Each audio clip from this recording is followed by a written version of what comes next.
Donald Trump, welcome back. Good morning. Hey, first off, it's hard to get your eyes off the standoff between Russia and the rest of the world. How do you think our president's doing when it comes to squaring off with Vladimir Putin beginning this week after the horrific killing of 293 people? Well, Brian, it's so obvious he's doing terrible. I mean, Putin is having a field day. He has no respect for the president, and he has probably no respect for our country.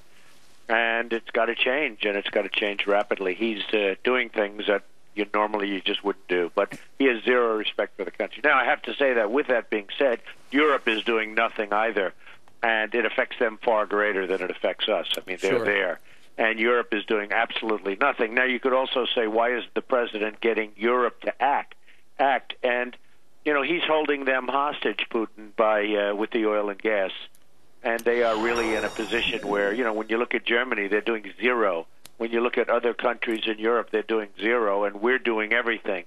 And there's something about that, you know, when we talk about taking over parts of Europe, that's affecting Europe a lot more so than it's affecting us. And they should be doing something, and perhaps it's up to the president to get them to do so. Well, that would be refreshing, of course, for folks just getting up and were not paying attention to the news over the weekend. It was Thursday when Malaysia Flight 17 was shot out of the sky.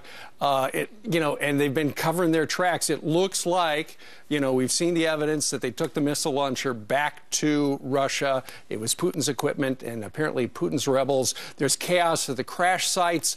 The rebels with guns forced the rescue people to take on 196 bodies and put them on a refrigerated train. It does look as if they are trying to destroy the evidence so they don't incriminate the Kremlin. Donald Trump, you know what? Even though, and you've said our president is doing a bad job, listen to this soundbite. According to John Kerry, the Secretary of State, this administration has a great foreign policy everywhere. I think the American people ought to be proud of what this president has done in terms of peaceful, diplomatic engagement rather than quick trigger, deploying troops, starting or engaging in a war of choice. I think the president's on the right track, and I think we have the facts to prove it. Okay. Is the president on the right track, or is Mr. Kerry living in a dream world? Well, I'm sure the Secretary of State was just being sarcastic and having fun. I'm sure that was a comedy routine, and I'm certainly sure that he can't mean it. I mean, it's a catastrophe. You look, the entire world is collapsing around us. Now, how that affects us, time will tell. But, you know, we've had the worst year.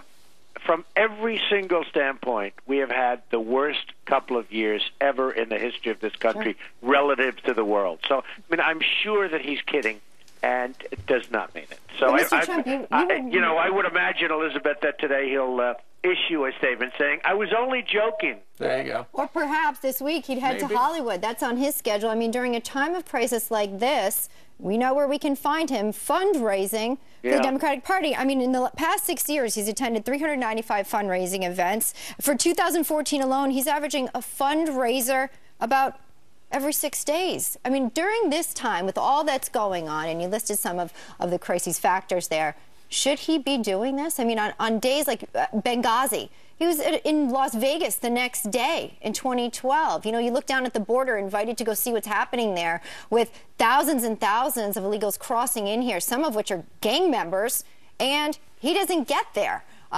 This is almost seemingly impossible to think that the leader of the free world is just having a party during a time like this. You said? Well, incredibly, the other day when the plane had just been shot down and it was the big story and everybody, that's all people could talk about, I was landing at LaGuardia and the plane was diverted to Kennedy because LaGuardia was closed because Obama was here for a fundraiser that actually took place in one of my buildings, I'm very happy to say. So I wish a lot of luck to those people that had it.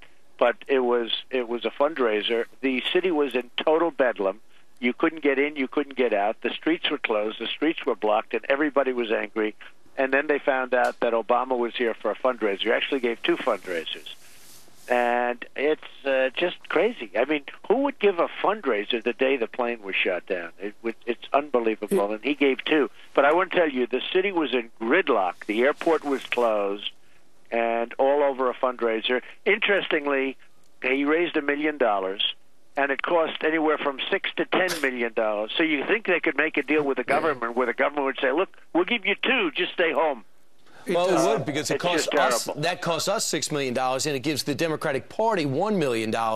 There should be some type of rule about that at some point for any president to be using Air Force One going around for these fundraisers where it brings major cities to a halt. But why does he need a rule? What's behind his decision-making here to choose the party over just getting back and really taking care of work, or at least appearing to take care of work and not be focused on raising money? Well, when you think, Elizabeth, a man spends $6 to $10 million to come in and collect $1 million, and that's the way our whole country is going, frankly, because that's our economics now. That's the economics of the United States.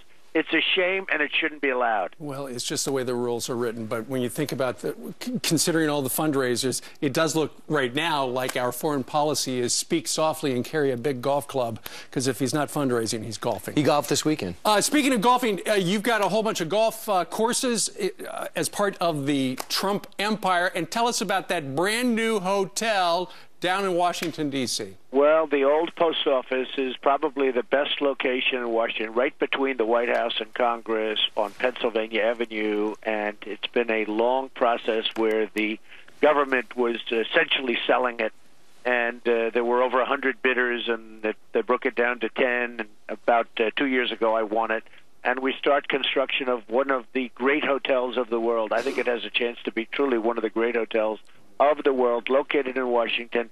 A lot of jobs to build it, a lot of jobs to operate it. And we're taking this incredible building, really one of the most beautiful buildings in the country, and we'll make it into a magnificent hotel with the largest luxury ballroom in Washington, D.C. And maybe they don't have to have a tent anymore on the White House grounds. You know, I offered to build them offered to build them a ballroom, and we never heard back. Right. You know, I was going to spend $100 million to build a ballroom free for them. And because I see these tents when we have foreign dignitaries come in, it's not right. Well, now you're building a proper ballroom for Washington. We are building a proper ballroom, and we're building one of the fine hotels of the world. So, Donald, when we go to the Washington Correspondents' Dinner or to a Christmas party, would you want to go into negotiations with us? We usually stay at the Hyatt or the George. Would you like to make us an offer to stay at your place? Yes, I will, and I will tell you, there will be no hotel in the country like what we are building. It's going to be special. It's going to be amazing. Right. And by the way, that's why we were chosen. Trump was chosen to build it, because it was just better than any other proposal. Your reputation, that's right. I think it's funny you say we actually stay at a hotel. We sleep on James Rosen's hide-a-bed. Yeah. Donald Trump, thank you very much. We'll see you back here next Monday. Thank you very much. Thank you.